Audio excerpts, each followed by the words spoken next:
ከዚህ ቀደም የተማራችሁት ትምህርት ስለሌለ ለትምህርት ሃይማኖት መግቢያ የሚሆኑ የተወሰኑ ነጥቦችን በማንሳት እንጀምር ትምህርታችንን። ቅድስት ቤተክርስቲያናችን የምትተዳደርባቸው ሶስት አእማዳት አሏት። ሶስት መሰረታዊ አእማዳት። እነዚህን ሶስት መሰረታዊ አእማዳት አንድ ሰው ከተረዳ ቤተክርስቲያንን የመረዳት ቁልፍ እንዳገኘ ነው የሚቆጠረው እና ቤተክርስቲያን የምታስተምረው ትምህርት ሆነ የምትኖረው ህይወት ከነዚህ ከሶስቱ አእማዳት የወጣ አይደለም። እነዚህ ሶስት አእማዳት የሚባሉት ዶግማ፣ ቀኖናና ትውፊት ይባላሉ።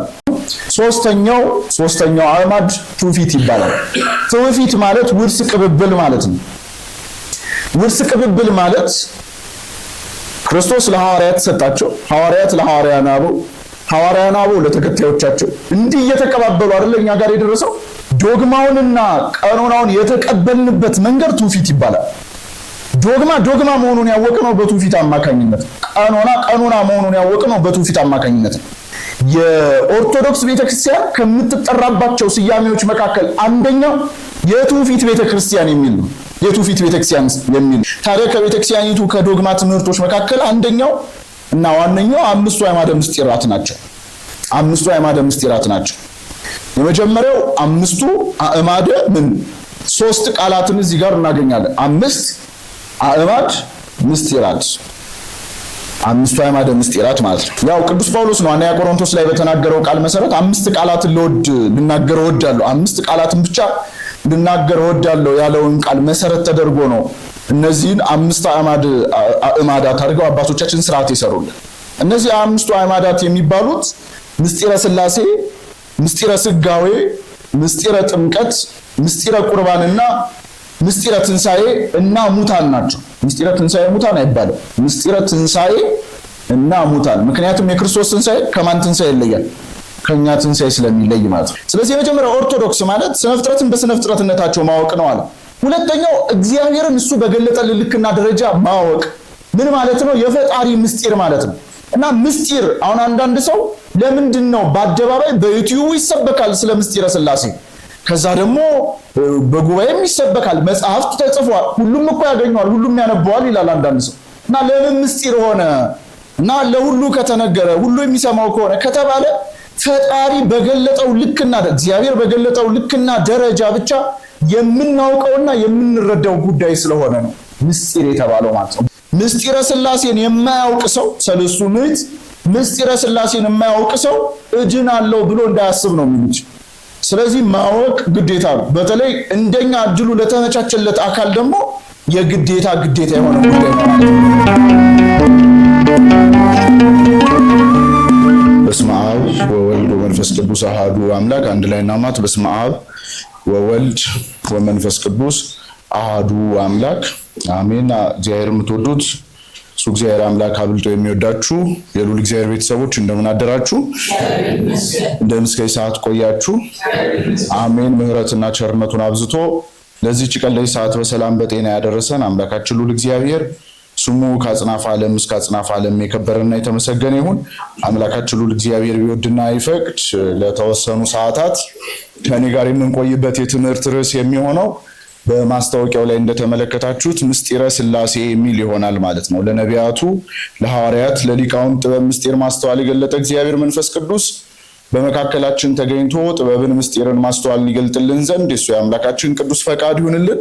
ረድኤተ እግዚአብሔር አጋዥ ካልተደረገ መማር ማስተማር ለስጋ የሚሆነውን መብል ማዘጋጀት አይቻልምና በፍጹም እምነት በፍጹም ቸርነት ረድኤተ እግዚአብሔርን አጋዥ ማድረግ ትምህርታችንን እንጀምራለን። እግዚአብሔር ከሁላችንም ጋር ይሁን። እንኳን አደረሳችሁ። እሺ፣ ቀጥታ ወደ ትምህርታችን ነው የምናልፈው። አስቀድመን እንግዲህ ስለ ምስጢረ ሥላሴ ከመማማራችን በፊት ከዚህ ቀደም የተማራችሁት ትምህርት ስለሌለ ለትምህርት ሃይማኖት መግቢያ የሚሆኑ የተወሰኑ ነጥቦችን በማንሳት እንጀምር ትምህርታችንን። ቅድስት ቤተክርስቲያናችን የምትተዳደርባቸው ሶስት አዕማዳት አሏት። ሶስት መሰረታዊ አዕማዳት። እነዚህን ሶስት መሰረታዊ አዕማዳት አንድ ሰው ከተረዳ ቤተክርስቲያንን የመረዳት ቁልፍ እንዳገኘ ነው የሚቆጠረው እና ቤተክርስቲያን የምታስተምረው ትምህርት ሆነ የምትኖረው ህይወት ከነዚህ ከሶስቱ አዕማዳት የወጣ አይደለም። እነዚህ ሶስት አዕማዳት የሚባሉት ዶግማ፣ ቀኖናና ትውፊት ይባላሉ። እየሰማችሁ ነው? ዶግማ፣ ቀኖናና ትውፊት ባትጽፉ መጽሐፍ ስላለ ደጅ ላይ ያው ሁላችሁም ይኖራችኋል ትገዛላችሁ ብዬ ስለማስብ ለዛሬ ዝም ብላችሁ ተከታተሉ። እነዚህ ሶስት አዕማዳት የሚባሉት ዶግማ፣ ቀኖናና ትውፊት፣ እነዚህን ሶስቱን በትክክል ያወቀና የተረዳ ሰው ቤተክርስቲያኒቱን አንደርስታንድ ለማድረግ ቁልፉን እንደማግኘት ነው የሚቆጠረው። የመጀመሪያው ዶግማ ነው። ዶግማ ማለት ኦርቶዶክሳዊ የቀኖና ስም ነው። ለምን? ቃሉ የግሪክ ነው። ይህንን ቃል ቤተክርስቲያን ውስጥ ብቻ ሳይሆን በተለይ ኳስ የምትመለከቱ ወንዶች፣ እርግጥ በዚህ ዘመን ሴቶችም ታያላችሁ ምስል ዶግማ ምናምን ሲሉ ሰምታችኋቸው ታውቃላችሁ? ኮሜንታተሮች አይላሉ አይደል? አዎ። እና ቃሉ የግሪክ ነው። ለእኛ ቤተክርስቲያን ግን ኦርቶዶክሳዊ የቀኖና ስም ነው። አብዛኞቹ ቃላት በተለይ ለነገረ መለኮታዊ ትምህርቶች የምንጠቀማቸው ተርሞች የተገኙት ከግሪክ ቃላት ነው።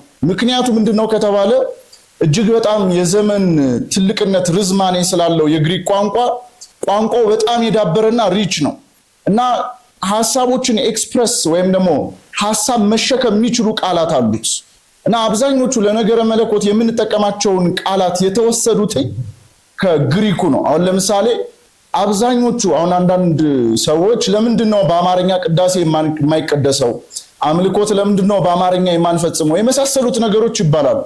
አሁን አንዱ ቋንቋ የተቀደሰ ስለሆነ አንዱ ቋንቋ ደግሞ የረከሰ ስለሆነ አይደለም። በአዲስ ኪዳን የረከሰ ቋንቋ የተቀደሰ ቋንቋ የሚባል የለም። ምንም አይነት የተቀደሰም ልዩ የሆነ ቋንቋም የለም። አሁን ከአማርኛ ይልቅ ግዕዙን የምንጠቀምበት ምክንያት ሐሳቦችን መግለጥ የምንችልበት ኤክስፕረስ ማድረግ የምንችልበት ሐሳብ መሸከም የሚችሉ ቃላት ስላሉት ነው። አሁን ውዳሴ ማርያም ስትጸልዩ ለምሳሌ የወድስዋ መላእክት ላይ ሀዳስ ጣይዋ እንላለን አይደል? አማርኛ ነው እንዴ? ምን ማለት ይመስላችኋል? አዲስ ጥጃ ማለት ነው። አሁን ይሄ ተተርጉሞ በአማርኛ ብንለው ለሐሳባችን በጣም ይጸንብናል። ማለትም የሐሳቡን ይሄ ልንል የፈለግነውን ነገር በትክክል የሚገልጥልን ቃል ስላልሆነ እንደውም አንዳንዱ ቃላት እስከናካቴው ሳይተረጎሙ በግዕዝ እስከመጠቀም እንደርሳለን። ያንን ሐሳብ መሸከም የሚችሉ ቃላት አማርኛ ስለሌሉት ማለት ነው። እና አብዛኞቹ ቃላት በተለይ ለነገረ መለኮት የምንጠቀማቸው ቃላት የተወሰዱት ከግሪኩ ነው። እና ከግሪክ ከተወሰዱ ቃላት መካከል አንደኛው ዶግማ የሚለው ነው እና ኦርቶዶክሳዊ የቀኖና ስም ነው። ዶግማ ማለት የማይሻሻል የማይለወጥ የማይቀየር ማለት ነው። የማይሻሻል የማይለወጥ የማይቀየር ነገር ዶግማ ይባላል። ምክንያቱ ምንድነው ከተባለ የዶግማው ባለቤት እግዚአብሔር ስለሆነ ነው። ባለቤቱ እግዚአብሔር ስለሆነ ነው ማለት እኔ እንዲህ ነኝ ብሎ ስለተናገረ ስለራሱ ስለተናገረ አስቀድሞ እሱ የተናገረውን ነገር አንተ እንዲህ ነህ ብለን እኛ መቀየር ስለማንችል መለወጥ ስለማንችል ነው። በዚህ ምክንያት ዶግማ የሚሻሻል የሚቀየር የሚለወጥ ነገር አይደለም። በዶግማ ላይ የኛ አስተዋጽኦ የክርስቲያን የአማኝ አስተዋጽኦ ምንድነው ከተባለ የመቀበል የመጠበቅና የማስተላለፍ ድርሻ ብቻ ነው ያለን። ማንም ሰው የፈለገ ሊቅ ቢሆን ሊቀ ጳጳስ ቢሆን ቄስ ቢሆን ዲያቆን ቢሆን በእውቀቱ የተራቀቀ ሰው እንኳን ቢሆን ዶግማን ሊቀይር ሊያሻሽል ሊለውጥ አይችልም። ለምሳሌ ከዶግማ ትምህርቶች መካከል አንደኛው ምስጢረ ሥላሴ ነው። ዓለም ከመፈጠሩ አስቀድሞ ሥላሴ አንድም ስንትም ናቸው? ሶስትም ናቸው። ዓለም ከተፈጠረ በኋላ ሥላሴ አንድም ሶስትም ናቸው። አሁንም በእኛም ዘመን ሥላሴ ስንት ናቸው? አንድም ሶስትም ናቸው። ዓለምም ሲያልፍ ሥላሴ አንድም ሶስትም ናቸው። በዘመናት ውስጥ ይህ ጉዳይ አይቀየርም፣ አይለወጥም፣ አይሻሻልም። ምክንያቱም አንድም ሶስትም የሆንኩኝ እኔ ነኝ ስላለ እግዚአብሔር ማለት ቃሉ የእግዚአብሔር ስለሆነ ነው። የኛ ድርሻ ምንድነው ከተባለ የመቀበል ከዛ የመጠበቅና ምን የማድረግ የማስተላለፍ ድርሻ ብቻ ነው ያለን ዶግማ ላይ ማለት ነው። ይሄ የመጀመሪያው ነው። ሁለተኛው ቀኖና ነው። ቀኖና ማለት ይሄም ቃሉ የግሪክ ነው። መስፈሪያ መለኪያ የሚል ትርጉም አለው። እርግጥ ነው እንደየገባበት አገባብ ትርጉሙ ሊለያይ ይችላል። ግን እንደው ጠቅለል አድርገን ለመረዳት ቀኖና የሚለውን ቃል ስርዓተ ቤተክርስቲያን ብለን መፍታት እንችላለን እና ሊቀየር ሊሻሻልና ሊለወጥ የሚችል ነገር ነው። ይኸውላችሁ ስርዓተ ቤተክርስቲያን ወይም ቀኖና በቤተክርስቲያናችን ያስፈለገበት ምክንያት ምንድነው ከተባለ የመጀመሪያውና ዋነኛው ቀኖና ስታንዳርድ ስለሆነ ነው። የኛ የሆነውን የኛ ካልሆነው የምንለይበት ስታንዳርዳችን ቀኖና ነው። የሚያምነውን ከማያምነው የተጠመቀውን ካልተጠመቀው የሚለየው በቀኖና በኩል ነው እና እንደ ስታንዳርድ እንደ መለያ እንደ መስፈሪያ የሚታይ ጉዳይ ነው። ይህ ቀኖና ሊሻሻል ሊለወጥ ሊስተካከል ይችላል። ነገር ግን ሊስተካከል ሊሻሻል ሊለወጥ ይችላል ማለት የሆኑ አካላት ተሰብስበው በቃ ይህንን ጉዳይ እናሻሽለው ብቻ ብለው ስለተስማሙ ለነሱ ለስጋ ፈቃድ ለነሱ ምኞት ስለተስማሙ ብቻ ጉዳዩን ይለውጡታል፣ ያስተካክሉታል ወይም ያሻሽሉታል ማለት አይደለም። ጉዳዩ መከወን የማይችልበት ደረጃ ከደረሰ ሊለወጥ ሊስተካከልና ሊሻሻል የሚችል ጉዳይ ነው። ምን ማለት ነው? ለምሳሌ ጾም ዶግማ ነው። ጾም ዶግማ ነው። የሚጾምበት ጊዜና ከዛ የሚጾምበት ሰዓት ደግሞ ቀኖና ነው። ሰምታችሁኛል? ጾም ምንድነው? ዶግማ ነው። የሚጾምበት ዕለታቱ፣ ጊዜያቱ፣ የቀኑ ብዛትና የምንጾምበት ሰዓት ግን የተለያየ። ለምሳሌ በጣም በረሃማ አቡነ ዮናስ የሚባሉ አንድ በረከታቸው ይደርብንና አርፈዋል። የኢትዮጵያ ሊቀ ማን ነው የሐረርጌ አካባቢ ሊቀ ጳጳስ ነበሩ። እዛ አካባቢ እንደምታውቁት በጣም ሞቃታማ አካባቢ ስለሆነ ይሄ ሰፊ ሰዓት መጾም አይችሉም። ስርዓተ ቅዳሴያቸውንም ከከሰዓት ማድረግ አይችሉም። እና አስቀድመው እኒ አባት ወደዛ አካባቢ ሲገቡ በጣም አንድ የሚደንቅ ታሪክ አለ። እና እዛ አካባቢ የሚኖሩ ሰዎች ያው የእንስሳት አርቢዎች ስለሆኑ ለምግብነት የሚጠቀሙትም የእንስሳት ተዋጽኦ የሆኑ ጉዳዮችን ወተት፣ ስጋ፣ እርጎ የመሳሰሉትን ጉዳዮች እና እሳቸው አስተምረዋቸው አጥምቀዋቸው ከሄዱ በኋላ አብይ ጾምን እንዲጾሙ አዘዟቸው። እና አብይ ጾምን ስንጾም ምንድነው ከምግብ የምንከለከለው ብለው ጠይቋቸው። በቃ እርጎ ወተት እንዳትጠጡ አሏቸው። እና ያው የስጋ ተዋጽኦ እንዳትጠጡ እንዳትበሉ አሏቸው። እሳቸው ከሄዱ በኋላ 1 ቀን ጾሙ፣ 2 ቀን ጾሙ፣ 3 ቀን ጾሙ። ከዛ በላይ ግን መታገስ አልቻሉና ተሰበሰቡና ቆይ ሊቀ ጳጳሱ ማለት ያው አባታችን ምንድነው ያሉት? ምንድነው አትብሉ፣ ምንድነው አትጠጡ የተባሉ? ስጋ አትብሉ ተብለናል። አዎ። ወተት አትጠጡ ብለውናል። አዎ። ከዛ ደግሞ ርጎም አትጠጡ አትብሉ ተብለናል። አዎ። ግን አሬራ ብለዋል እንዴ ያሉ እና እዛ አሬራቸውን እየበሉ 40 ቀኑ አለቀ። እሳቸው ሲመጡ እንዴት ነበረ ጾም ምናምን? አይ አሬራ ባትኖር አልቆልን ነበር አሏቸውና አንዳንድ ጊዜ ልክ እንዲህ ያሉ አካባቢዎች ሊቀ ጳጳስ እዛ አካባቢ ከሄዱ በኋላ የሚጾምበትን በተለይ ቅዳሴ የሚቀደስበትን እንግዲህ ቅዳሴ ከተቀደሰ በኋላ ጾም የለም። በነገራችሁ ላይ የሚጾም ጾም የለም። ቅዳሴ በፈቃዳችን ካልሆነ በስተቀር በስርዓተ ቤተክርስቲያን ለምሳሌ የጽጌ ጾም የአዋጅ ጾም አይደለም። ምክንያቱም ቅዳሴ ጧት ስለሚቀደስ እና አንድ ሰው በፈቃዱ የእመቤታችንን መከራ አስቦ ሊጾም ይችላል። ይሄ የተከለከለ ጉዳይ አይደለም። ግን አይ አልጾምም እበላለሁ ካለ መብቱ ነው። ለምን? ቅዳሴ ቤተክርስቲያናችን ራሱ ጧት ስለምትቀድስ ማለት ነው። እና እዚህ አካባቢ ያሉ ሰዎች አምልኮታቸውን እስከ 9 ሰዓት ጾመው ቅዳሴ መቀደስ ስለማይችሉ እስከ ሞት የሚያደርስ ሙቀት ስላለ አስቀድመው ቅዳሴ እንዲቀድሱ ይደረጋል። ቅዳሴው ዶግማ ነው። ቅዳሴ ለመቀደስ አይቻልም። ቅዳሴው ዶግማ ነው። ቅዳሴው የሚደረግበት ሰዓትና ዕለት ግን ቀኖና ነው። ሰምታችሁኛል አይደለ? ጾም ዶግማ ነው። ከዛ የሚጾምበት ጊዜና ሰዓቱ ቀኖና ነው። ከዛ በተመሳሳይ ሁኔታ ቅዳሴ ዶግማ ነው። የሚጾምበት ሰዓትና ጊዜ ደግሞ ቀኖና ነው። ለምሳሌ ቅዳሴ ላይ የሚቀድሱት ልዑካን ብዛታቸው ስንት ነው? ብዛታቸው 5፣ 7፣ 12፣ 24 እያለ ይቀጥላል። አይ ቲንክ ጣራው 24 ነው። ለነዚህ ምሳሌያት አሉት። ለምሳሌ አንድ ዲያቆንና አንድ ቄስ ያለበት ቦታ ላይ 5 ልዑክ ሳይሟላ እንዴት ቅዳሴ ይቀደሳል ብለው ቅዳሴ ከመቀደስ አያቆሙ። ቅዳሴው ዶግማ ነው። የሚቀድሱት ልዑካን ብዛት ግን ቀኖና ነው። ስላልተቻለ ማለትም የሰው ድህነት ስለሚቀድም ሰው ቅዳሴ አስቀድሶ ቅዱስ ቁርባን መቀበል ስላለበት ቅዳሴውን በአንድ ዲያቆንና በአንድ ቄስ፣ አንዱ ዲያቆን የሌላኛውን ዲያቆን ደርቦ፣ አንዱ ቄስ የሌላውን ቄስ ደርቦ ቅዳሴው ተቀድሶ ሰው እንዲቆርብ ይደረጋል። ምክንያቱም የሰው ድህነት ስለሚቀድም ማለት ነው። እየሰማችሁ ነው? የሰው ድህነት ስለሚቀድም በእንደዚህ አይነት ሁኔታ ነው ስርዓቱ የሚሰራውና ስርዓቱ የሚከወን ነው። ስለዚህ ቅዳሴው ዶግማ ነው። የሚቀድሱ ሰዎች ቀኖና ብዛት ነው። ነገር ግን ቅድም እንዳልኳችሁ የሆኑ አካላት ተነስተው አይ ይሄ ስርዓት እኮ ብዙ አልተመቸንም እናስተካክለው ብለው የሚያስተካክሉት ስርዓት በቤተክርስቲያናችን ውስጥ የለም። እሺ ለምሳሌ ልብስ የሚታጠበው በስንት እጅ ነው? ይሄ ሲምፕል ማቴማቲክስ ኤንድ ፊዚክስ አታጥቡማ። ዋሽንግ ማሽን መጣ በቃ አይደለ ወይስ የቤት አጋዣችሁ ናችሁ? ልብስ በስንት እጅ ነው የሚታጠበው? በሁለት። እሺ አንድ ሰው አንድ እጅ ብቻ ቢኖረው ልብሱን በስንት እጁ ያጥባል? ልብስ በአንድ እጅ ስለሚታጠብ ነው አይደለም አለ። ሰውየው ስንት እጅ ስለሌለው ነው። በቃ ቀኖና ይስተካከላል ይሻሻላል ማለት ጉዳዩን ማድረግ የማይቻልበት ደረጃ ላይ ከተደረሰ ያ ቀኖና ይስተካከላል ይለወጣል። ይስተካከላል ይለወጣል ማለት እኛ እንዲሁ ተሰብስበን እንቀይረዋለን እናሻሽለዋለን ማለት አይደለም። ኢንዲቪዥዋል ግላዊ በሆነው ህይወታችን ተጠያቂው ካህኑ። ለምሳሌ ልክ ንስሐ ስትገቡ ካህኑ ጋር ሄዳችሁ ቀኖና ይሰጣችኋል አይደል? ለዚህ ያህል ዕለት በዚህ ያህል ቁጥር እንደዚህ ስገድ፣ እስከዚህ ያህል ሰዓት ድረስ ጾም፣ እንደዚህ ያህል ገንዘብ መጽውት እያለ ካህኑ ቀኖና ይሰጣል።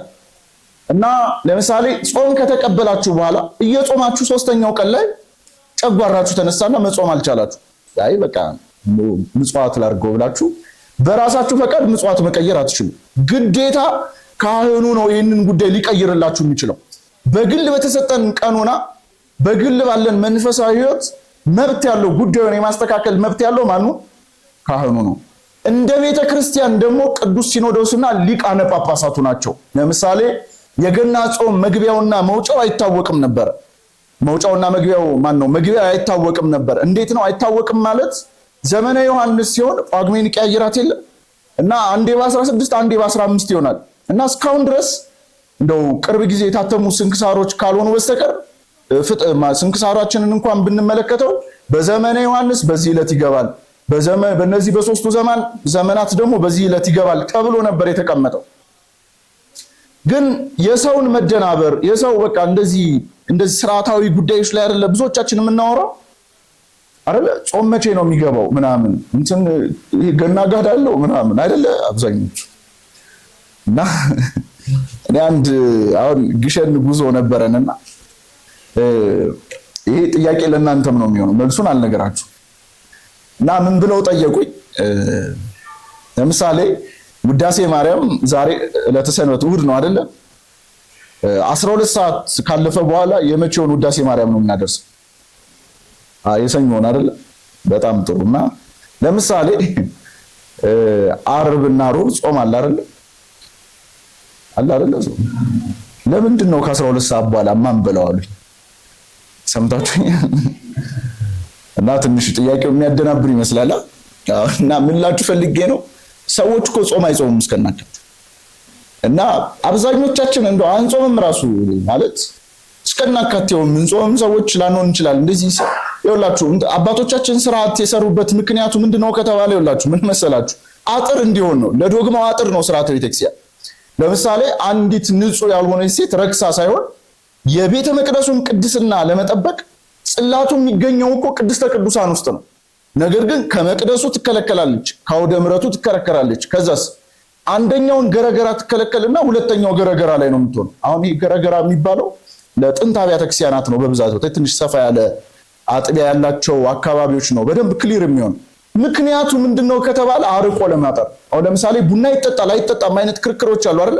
አንዳንድ ቦታዎች ላይ ቡና እንዳይጠጣ ስርዓት የሰሩበት ምክንያት በተለይ ገዳማት አካባቢ ቡና ካልጠጡ ጾም መጾም እስካይችሉ ድረስ ቅዳሴ ካህኑ ቅዳሴ ገብቶ መቀደስ እስኪቸግረው ድረስ ከሱሱ የተነሳ ማለት ነው። እንደዛ እየሆነ ሲመጣ ያንን ጉዳይ ለማጠር አርቆ ለማጠር ተብሎ አይ ቡና በቃ የተከለከለ ነው ብለው እንዲህ አንዳንድ ገዳማት እንደዚህ አይነት ስርዓት አላቸው።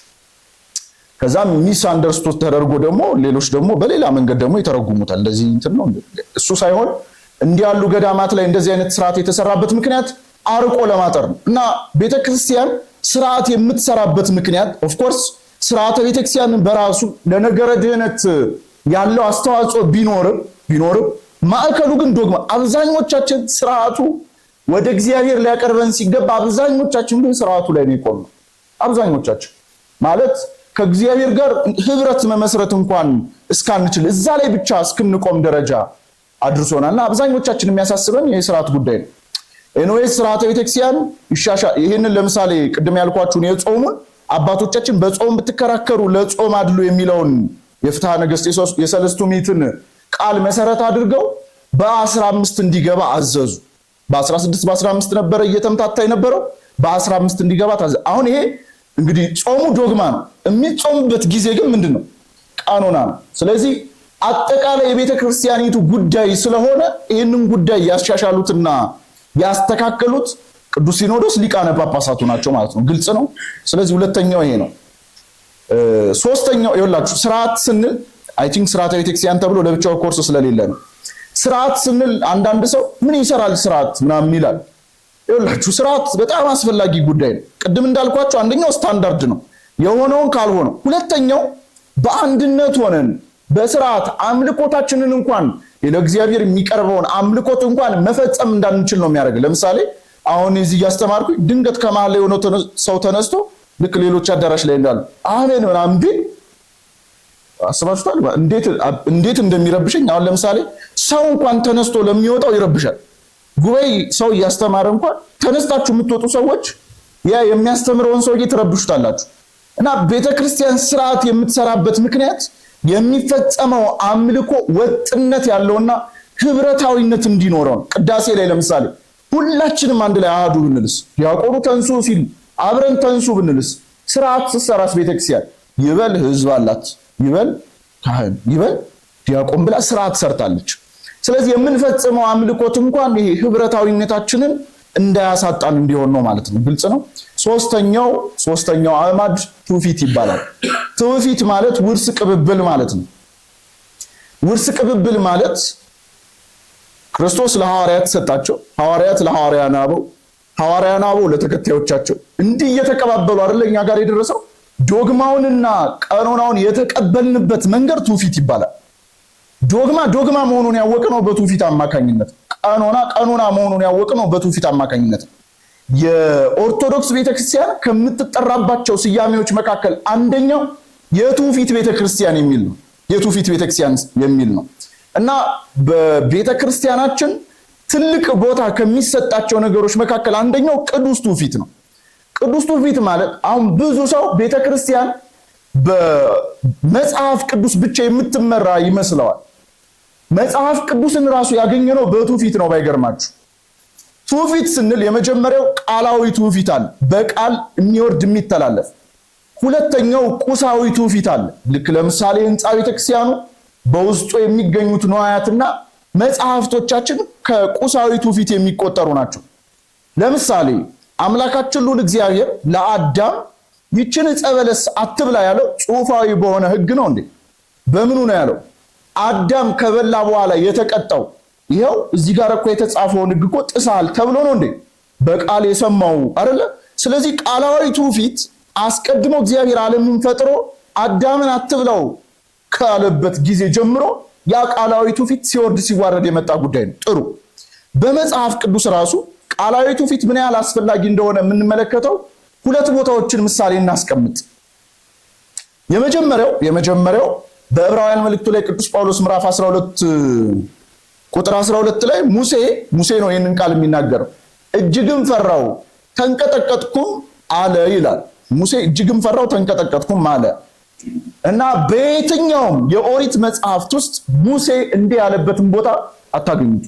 ሙሴ አንድም ቦታ እጅግም ፈራው ተንቀጠቀጥኩም የሚል የትም ቦታ ላይ አልተናገረም። ቅዱስ ጳውሎስ ከየት አመጣው? እሺ ሁለተኛ ጢሞቴዎስ ምዕራፍ 3 ቁጥር 8 ላይ ደግሞ ሙሴ ኢያኔስና ኢያንበሬስ ከተባሉ ከሁለት ጠንቋዮች ጋር በተከራከረ ጊዜ ይለናል ቅዱስ ጳውሎስ። በየትኛውም የኦሪት መጽሐፍት ውስጥ የነዛ የሁለቱ ጠንቋዮች ስም አልተጠቀሰም። ታዲያ ቅዱስ ጳውሎስ ከየት አመጣው ካለ በቃል ከሰማው ምን ትውፊት ነው። ሰምታችሁኛል? ስለዚህ ቃላዊ ትውፊት እጅግ በጣም ትልቅ ቦታ አለው ማለት ነው። ቃላዊ ትውፊት እጅግ በጣም ትልቅ ቦታ አለው በቤተክርስቲያናችን። ሁለተኛው ቁሳዊ ትውፊት ነው። የህንፃ ቤተክርስቲያኑ በውስጡ ያሉ ንዋያት መጽሐፍቶቿ የሚካተቱበት ማለት ነው። ግልጽ ነው አይደለ? እና ቤተክርስቲያን ትውፊታዊት ናት ማለት ለምሳሌ መጽሐፍ ቅዱስ በአዲስ ኪዳን ስንመለከት አምላካችን ክርስቶስ ጽፎ ነው እንደ መጽሐፍ ቅዱስ የሰጠን። ልክ እንደ ሌሎቹ ቤተ እምነቶች የሆነ ከሰማይ ወረደልን ነው እንደምንለው አይደለም። ሐዋርያት ራሱ እኮ ሲያስተምሩ የነበሩት እኮ ክርስቶስ እንዲህ ብሎ አስተምሯል ብለው ለአማኞቻቸው ለአማኞቹ ያስተምሯቸው ነበር። እነዛ ተሰባኪያኑ ሰምተው የሰሙትን አምነው ያመኑትን ይኖሩት ነበር። መጽሐፍ እስቲ ጥቀሱልን ምናምን አላሉ። በቃል የወረደውን ማለት ነው። እስከ ሁለተኛው መቶ ክፍለ ዘመን ድረስ እኮ የመጀመሪያው ካኖናይዜሽን ራሱ የመጽሐፍ ቀኖና ራሱ አልተደረገም እኮ። ለ200 ዓመታት እኮ ቤተክርስቲያን ስትተዳደር የነበረው አንድም በዋናነት በቃላዊ ትውፊት አማካኝነት ነበር። ጽሑፉ ገና አልተደራጀም።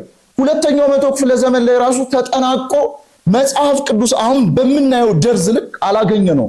አራተኛው መቶ ክፍለ ዘመን የቅዱስ አትናቴዎስ ቀኖና ነው። ሁለተኛው ጊዜ ላይ ማለት ነው። መጽሐፍ ቅዱስ ለዛ ነው መጽሐፍ ቅዱስ ዶግማ ነው፣ ቁጥሩ ግን ቀኖና ነው የሚባለው በዚህ ምክንያት ቁጥሩ ራሱ ቀኖና ነው።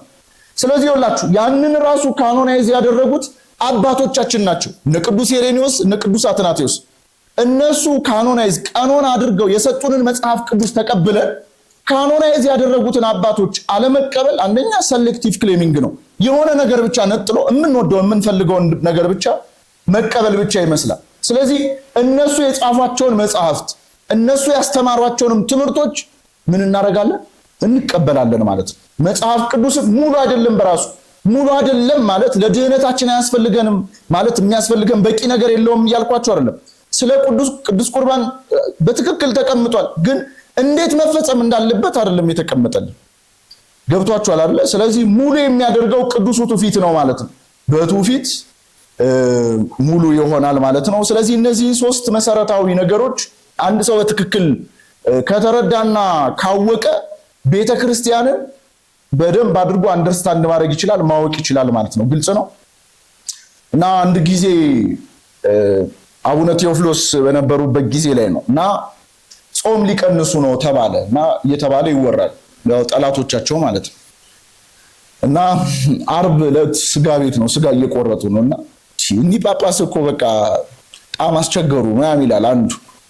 እና ምን ነው አንዱ ስጋ እየቆረጠ ምን ነው ምናምን ይላል። እና በቃ እኮ ጾሙን እኮ ሊሽሩት ነው ምናምን። እሱ መቼ ስጋ እየበላ ዓርብ ላይ ስጋ እየበላ ማለት ነው። እና እንደዚህ አይነት ሰዎች እንዳንሆን በትክክል እነዚህ ነገሮች አንደርስታንድ አድርገን የቤተክርስቲያን ህይወቷን መኖር እንደሚገባ ማወቅና መረዳት ያስፈልጋል ማለት ነው። ታዲያ ከቤተክርስቲያኒቱ ከዶግማ ትምህርቶች መካከል አንደኛው እና ዋነኛው አምስቱ አዕማደ ምስጢራት ናቸው። አምስቱ አዕማደ ምስጢራት ናቸው። የመጀመሪያው አምስቱ አዕማደ ምን ሶስት ቃላትን እዚህ ጋር እናገኛለን። አምስት አዕማድ ምስጢራት፣ አምስቱ አዕማደ ምስጢራት ማለት ነው። ያው ቅዱስ ጳውሎስ ነው አንደኛ ቆሮንቶስ ላይ በተናገረው ቃል መሰረት አምስት ቃላትን ልናገር እወዳለሁ፣ አምስት ቃላትን ብቻ ልናገር እወዳለሁ ያለውን ቃል መሰረት ተደርጎ ነው እነዚህን አምስት አዕማዳት አድርገው አባቶቻችን ስርዓት የሰሩልን። እነዚህ አምስቱ አዕማዳት የሚባሉት ምስጢረ ሥላሴ፣ ምስጢረ ስጋዌ፣ ምስጢረ ጥምቀት፣ ምስጢረ ቁርባንና ምስጢረ ትንሣኤ እና ሙታን ናቸው። ምስጢረ ትንሣኤ ሙታን አይባልም፣ ምስጢረ ትንሣኤ እና ሙታን። ምክንያቱም የክርስቶስ ትንሣኤ ከማን ትንሣኤ ይለያል? ከኛ ትንሣኤ ስለሚለይ ማለት ነው። አንደርስታንድ ለማድረግ በሰማይ ምስጢረ ሥላሴ አለ እንድታረጉት ነው። ከዛ ከሶስቱ አካላት መካከል አንዱ ወልድ ኢየሱስ ክርስቶስ ምን ሆነ? ሰው ሆነ። ያ ምስጢረ ስጋዌ ተባለ። ያ ሰው የሆነው ክርስቶስ ምን አደረገ? ተጠመቀ። ሲጠመቅ ምስጢረ ጥምቀት። ያ የተጠመቀው አምላካችን ክርስቶስ ምን ሰራልን? ምስጢረ ቁርባንን ሰራልን። ያ ምስጢር ምን ተባለ? ምስጢረ ቁርባን። ከዛ ሞትን ድል አድርጎ ተነስቶ ደግሞ በትንሣኤው ትንሣኤ ሰጠን። ያ ምስጢረ ትንሣኤ እና ሙታን ተባለ ማለት ነው። ግልጽ ነው። እንደዚህ በተዋረድ ጉዳዩን ለመረዳት ማለት ነው። ሁለተኛው አዕማድ የሚል ነው። አዕማድ የሚል ቃል ነው። አዕማድ ማለት የመጀመሪያው የሚተረጎመው ምሰሶ ማለት ነው። ቤቱን አጽንቶ የሚይዘው ማለት ነው። እና ጥሩ አዕማድ ያለው ቤት ጎርፍ ቢጎርፍ ጎርፉ አያናውጸው፣ ነፋስ ቢመጣም ቤቱን ሊያናውጹ አይችልም። ስለዚህ አንድ ሰው በእነዚህ አምስቱ አዕማደ ምስጢራት ላይ ከተገነባ እነዚህን አዕማዳት በትክክል በውስጡ ከያዘ ጎርፍ የተባለ ምንፍቅና፣ ነፋስ የተባለ መከራ በህይወቱ ቢያጋጥመው አይናወጽም። ምክንያቱም አምስቱ አዕማደ ምስጢራትን ስለሚያውቅ ማለት ነው። አብዛኞቹ በቤተ ክርስቲያን ታሪክ ጉባኤ የተደረገባቸውን ትልልቅ መናፍቃን የተነሱባቸውን ጊዜያት ብንመለከተው ክህደታቸው ከነዚህ ከአምስቱ አዕማደ ምስጢራት አይወጣም ከነዚህ። ስለዚህ አንድ ሰው በትክክል አምስቱ አዕማደ ምስጢራትን አወቀ ተረዳ ማለት ምንፍቅና ቢመጣ እንኳን መቋቋም ይችላል። ይሄ መጀመሪያው ነው። ሁለተኛው መከራ ቢመጣበት ማለት እናት አባቱን ቢያጣ፣ እህት ወንድሙን ቢሞቱበት እናት አባት የሆኑ ሥላሴ ያሉትና በእናት አባቱ በሥላሴ ይጽናናል። መከራ ቢደርስበት ክርስቶስ የተቀበለውን መከራ እያሰበ ክርስቶስ ከተቀበለው መከራ በላይ የሱ መከራ ስለማይበልጥ በክርስቶስ መከራ አንፃር ራሱን ያጽናናል። ተውት፣ ክርስቶስ እኮ መከራ የተቀበለው እኮ ንጽሐ ባህሪ ነው አይደል? ምንም እኮ ኃጢአት የለበትም። በሐሙስ ውዳሴ ማርያም ላይ ቅዱስ ኤፍሬም ሶርያዊ ምን ይላል? ወኮነ ሰብአ ከማነ ዘእንበለ ኃጢአት ባህቲታ፣ ከኃጢአት በቀር ውጪ እንደኛ ምን ሆነ? ሰው ሆነ። ስለዚህ ኃጢአት የለበትም፣ ነውር የለበትም። እሱ ኃጢአትና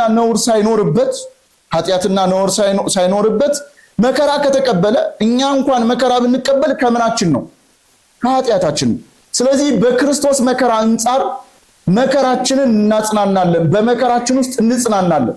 ስለዚህ የመጀመሪያው ልክ ለቤት አዕማድ ቤቱን እንደሚያጸኑት ነፋስም ጎርፍም ቢመጣ እንደማያናውፀው ቤቱን በተመሳሳይ ሁኔታ ቤት የተባለ ሰውነታችን ቤት የተባለ እኛነታችንን ምንፍቅና ቢመጣ ያናውፀው፣ መከራ ቢመጣ እኛነታችንን ያናውፀው። ይሄ መጀመሪያው። ሁለተኛው ለመጽሐፍ ሲሆን ልክ እንደ ኮለምን መክፈያ ነው እና መክፈያ ነው ማለት ያመነ ካላመነ የሚለየው በእነዚህ በአምስቱ አዕማደ ምስጢራት ያመነ ካላመነ የሚለየው ማለት ነው። ብዙ ጊዜ ስርዓታዊ ጉዳዮች የሚለዩን ገርላት የሚለዩን ይመስለዋል ሰው። በፍጹም የሚለዩን እነዚህ አምስቱ አዕማደ ምስጢራት ናቸው። በእነዚህ ላይ ያለን እምነት ነው። ስለዚህ ያመነ ካላመነ የሚለየው በእነዚህ በአምስቱ አዕማደ ምስጢራት ነው ማለት ነው። ታዲያ ይህንን ትምህርት ለምንድን ነው እነዚህን አምስቱን አዕማደ ምስጢራት? ምስጢር ማለት ደግሞ የተሰወረ የተሸሸገ የተደበቀ ነገር ማለት ነው። ሁለት አይነት ምስጢር አለ። አንደኛው የፈጣሪ ምስጢር ነው። ሁለተኛው ደግሞ የፍጡር ምስጢር ነው። የፈጣሪ ምስጢር ማለት ጊዜ ቦታና ሁኔታ የማይፈታው ነው። ፈጠንኩባችሁ እና አትናገሩም እንዴ? ፈጠኛለሁ? አራው ነው አያው ዘይኔ ማለት እንቀጥል አይደለ? ያው መጽሐፉ ስላለ እንደው በር ከፋች ሊሆን በሚችል ሁኔታ ነው እንጂ እንደዚህ ምስጢረ ሥላሴ የነገር ሃይማኖት መግቢያም በእንደዚህ አጭር ጊዜ ውስጥ የምናጠናቀቀው ጉዳይ አይደለም። ግን ግልጽ ነው አይደለ ሐሳቡ? እንቀጥል በዚሁ መንፈስ።